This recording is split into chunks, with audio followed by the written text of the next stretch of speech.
Yo, what's up guys, Felix from Giant Lifestyle. Welcome back to the channel. In today's video, we're sitting down with Jeff, also known as eBay Addicts. I'll put his information on screen right now. He talks about the independent courier gig slash side hustle or business, also how to buy and resell things on eBay. So like I said, I'll put his information on screen. But in this video, we're gonna be talking about some of the frequently asked questions when it comes to becoming an independent courier. We just made a video just before this one about how the independent courier gig could be the best business opportunity of 2022. If you wanna learn more about all the videos we've made about this business, you can check the playlist out for this business, but you can also check out our independent courier guide. So without further ado, let's get into the video. This is the most frequently asked questions. Like I said, for $38, our independent courier guide is down in the description below. Shows you everything you need to know, but at the same time, you still have to put the work in. So without further ado, I'm going to turn the camera around and Jeff is going to answer some of the most common questions that people want to know about this business. Let's go. Let's do it. All right, Jeff. So the first question we have on the list is what kind of car slash insurance is required to do the independent courier gig or to become an independent courier? Well, guys, I told you before, I got hired. I applied. I just went on Craigslist. We're in Tampa. I just went on Tampa Craigslist and searched the job courier, and probably 20 different courier companies popped up. And I just applied for a company, got hired, and I've been driving ever since. As far as insurance goes, I just have regular liability insurance. My insurance costs me about $200 a month. And my car I drive, it's just a 2012 Jeep Compass. I showed you guys it's nothing fancy, it's nothing special. It's just a little four-door, four-cylinder car to get me from point A to point B. You know, pretty simple, pretty easy. And then what about the insurance? Did you touch on that? I have Geico. I just have regular car insurance. I have liability only on my vehicle. Like I said, it runs me about $200 a month for insurance, which is $50 a week. And when you guys are cashing $2,000-$3,000 checks a week, what's $50 a week? Pull up your checks for us real quick, just so we could see. Yeah, you can see this one right here is one I did recently. It's $2,911 for 1 week. And right here shows you how many deliveries I did for the week was 24 deliveries. So this is a great gig. Nowhere else where you can go and be your own boss, make up your own work schedule, make 6 figures a year. And, you know, it's a great gig, great life. This is another paycheck stub right here. This one is $2,284.10, and I only did 18 deliveries for the week. So you guys can see I'm not doing hundreds and hundreds and hundreds of runs. It's a great life. You're just driving from point A to point B as a taxi driver for boxes. Can't get any easier than that. Cool. So the next thing that I see a lot is people who have one of two things. The first one, somebody's got a bad driving record, bunch of tickets, running through stop signs, you know, a bunch of points on their license. Is that is that going to be a deal killer for this, or do you think some companies might let it slide? What is your thought on that?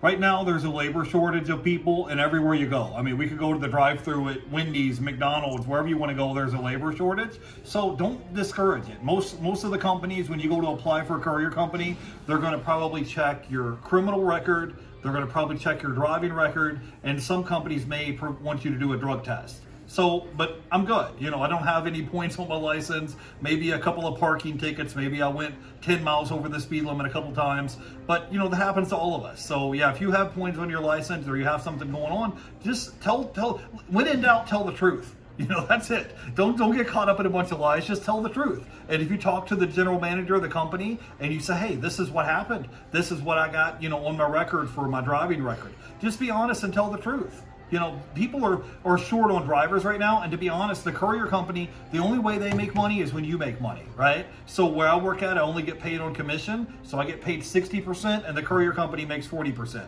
So they want you to make money.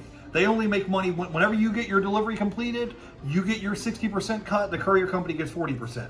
So they want you to be successful and you make money, so they're willing to work with you. They want you to be successful. They want you to make money, so they make money. That's how it's set up. So the best thing to do, you know, not only in life, but especially with this little gig, is, and you know, he showed us some checks. This could be not only a little gig, but this could be like a full-time hustle, you know, because what, $2,900 a week, we just did the math in the last video, and that comes out to over $125K a year. So besides a bad driving record, what if somebody has like, you know, some little felonies or, you know, some misdemeanors, you think they should just be honest and just say, like, listen, this is what I got? Some companies, like you said, there's a driving shortage, so they literally might not care. Some, you know, if you try to hide it from them, they, you know, they're going to find that anyway because you have to do a background check.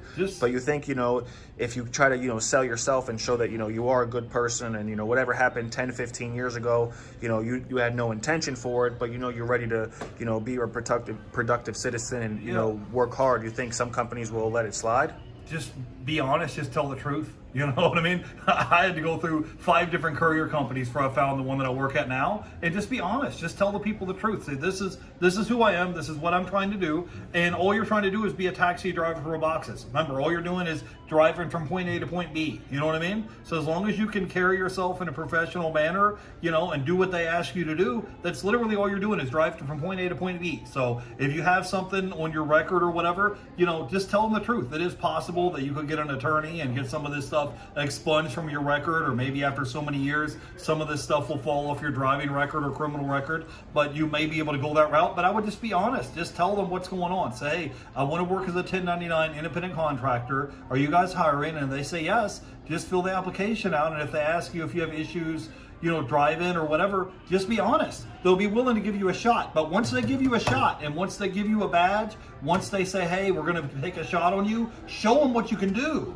Don't say, hey, I'm willing to work, and then they call you in 4 or 5 days in a row, you're turning down jobs. Go out here and hustle. They're only going to give you one chance, you know, to make a good first impression. Go out there and hustle and just take whatever jobs they give you and work your way up. You need to understand, man, just in life, when you work a job for a company, you start out on probation.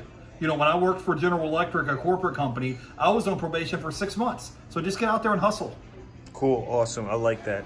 The next thing is taxes. How do you deal with taxes? You know, you're a 1099 independent contractor. So at the end of the year, they will give you a 1099 contract paperwork, and it will tell them the gross number of how much money you made for the year. And you can write off a lot of stuff on your taxes. If you need to get oil change, you need to get brakes, you need to get tires, you need to pay for gas, you need to pay for food, your cell phone bill. There's a lot of stuff you can write off as a 1099 independent contractor that you can't write off as a W-2 employee. So yeah, just, you know, I'm not a tax expert, I'm a delivery driver. So, but yeah, just whenever you get your 1099, keep track of your, there's apps out there like Mile IQ that will track how many miles you get that is a write-off. Just keep your receipts, you know, like I said, your food expense, you know, your tires, your oil change, brakes, gas, all this stuff is food, your cell phone bill, all this stuff can be written off because you're using it for work. You're not just using your cell phone to watch YouTube videos. It's now one of your items you're using for work as a tax write-off. Awesome. Another thing is, and I know we spoke about this before, you know, if you know, you did multiple companies, you didn't just find your first company and you're still with them, so you had to, you know, have some trial and tribulations, go through a few experiences that, you know, maybe weren't the greatest to get in a company that you're at now where you're making, you know, $2,000-$3,000 a week. Some people watch this video, they get excited, and then they say, yo, Felix, yo, Jeff, I can't find no good paying companies. Hey, there's no good paying routes out here. There's no good paying gigs.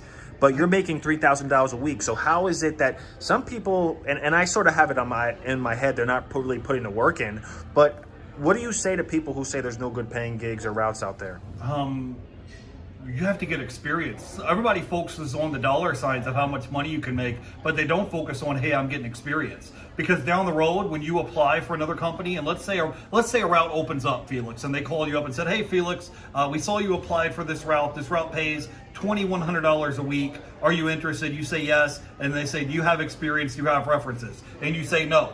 And then I call them up and say, hey, I've got 2-3 years experience working for XYZ crosstown courier company. They're going to hire me over you because I've already got experience. So like I told you guys earlier, when you first get hired in with a company, focus on getting experience. When I first started working as a courier, I wasn't making $3,000 a week. Matter of fact, I was making more money delivering pizza because the money that I made in tips from delivering pizza was tax-free. I didn't have to pay taxes on the money I was making delivering pizza. So when I first got hired as a courier, I wasn't making $3,000 a week. You have to slowly work and build your way up with the company which you're with, and you're building up relationships with people. You know, on Lyft and Uber, everything is just a computer app. It's a computer algorithm. When you're working for a local mom and pop courier company, you're dealing with real life people. So build up the relationship with the dispatcher, with the people in the office. You're building up trust. They're trying to make sure they can trust you with these contracts, because if you screw up with the courier company and they lose that contract, nobody eats. You know what I mean? They have to know they can trust you before they start giving you bigger runs and higher paying jobs. You have to work there. I've been in my company now for 3-4 years. So I didn't just start last week. So over time, you're slowly getting experience. You're slowly building up a relationship with your dispatchers in the office, and you're slowly getting better and better and better at your job. The people that are the best at their jobs get paid the most. So try to focus on getting experience and becoming the best you can be at your job, and then slowly over time, opportunities are gonna make themselves available. They don't post the highest paying jobs for somebody off the street with no experience. Those jobs are given to the people that put the work in. You know what I mean? People that's been out there hustling and grinding and working their way up. That's the way it goes. Perfect. Love that. The last question we have on the list is, what if you don't make the delivery? You know, you set out for a delivery. Maybe, you know, some people who live in a bad, winter weather, obviously we're in Florida right now, but people who might face snow, or maybe they get a flat tire, or, what's the whole situation with that? How does that work? Remember, I told you guys earlier, the courier company wants you to be successful, and freak accidents happen. Last year in 2021, I was driving down the highway and I hit a sharp object, and but luck may have it, I had 2 flat tires at once. So I had 2 flat tires, I only have 1 spare. So I have a dispatcher that's on call 24/7. So I called him and I said, hey, this is Jeff, driver 30. I'm at XYZ location. This is a delivery that I'm working on. I'm heading to Gainesville. I just all of a sudden got 2 flat tires. This is what the deal is. So you just call your dispatcher, and like I told you guys, just be honest and tell them what happened. You know, I had an issue earlier where, not the transmission, but the alternator went out of my vehicle. I was just riding along the highway, and all of a sudden, boom, the alternator went out of my vehicle. I had no electricity in my vehicle. I had 4 boxes in my car. I called the dispatcher up and said, hey, I'm on, I-75 driving south. This is the mile marker that I'm at. They sent another delivery driver to pick up the runs. He completed the delivery, which was 30 minutes away, and then he got a cut of the delivery, and I got a cut. I was driving most of the night. So you still got paid something? Yeah, I still made money, and he made money, and the run still got completed. Stuff's going to happen. Your vehicle is going to break down. Like I said, I had to replace an alternator. I had to replace tires. I've had to get oil changes. Stuff's going to happen, but I'd rather put wear and tear on a vehicle than wear and tear on my body. When I get off from work, I'm not dead tired. Last night, I only worked 5 hours and still made $530 in 5 hours, and had the rest of the 19 hours free to do whatever I wanted to go do. You guys can do this. Just hustle. It sounds like to me, the most important things in this is obviously hustle and work ethic, but also communication. If you're honest, you have good communication, it's going to get you a lot longer and a lot farther than trying to lie and trying to be sneaky. So thank you, Jeff, for, did you want to say any last words? Yeah, guys, just be willing to go out here and hustle, man. The thing that irritates me the most is when I get messages from people claiming with their mouth that they want to make money, but then you check back up on them 6 months later, they're not doing anything. Out here during, Thanksgiving, out here during New Year's Eve, New Year's Day, out here on Christmas Eve, Christmas Day, I was out here working. I wasn't out here shooting off fireworks. I wasn't out here, joking around. I was working. So if you guys are willing to work and willing to hustle, there's money out there to be made. Just think about it like this. If you can make $300 a day times 7 days in a week, that's $2,100 a week. That's over $100,000 a year. You can do this. Just be willing to hustle. Just say, hey, I want to make $300 a day times 7 days. That's $2,100 a week. That's $100,000 a year. You guys can do it. Just be willing to hustle and put the work in. Just, if you really want to do it, then do it. Don't say you want to work and then not be willing to put the work in. I can't help you if you don't put the work in. Nothing I can do. Perfect. Well, thank you, Jeff, for joining us on the channel once again to discuss the independent courier business. Like I said, Jeff and I have a book down in the description, $38. The Independent Courier Guide will basically lay out everything you need to do and know about this business to start doing numbers like Jeff. Like he said, it could take time, but if you stay consistent, stay persistent, anything is possible. Again, thank you, Jeff, for joining me on this video, and we will see you guys in the next one. Peace. Bye, guys.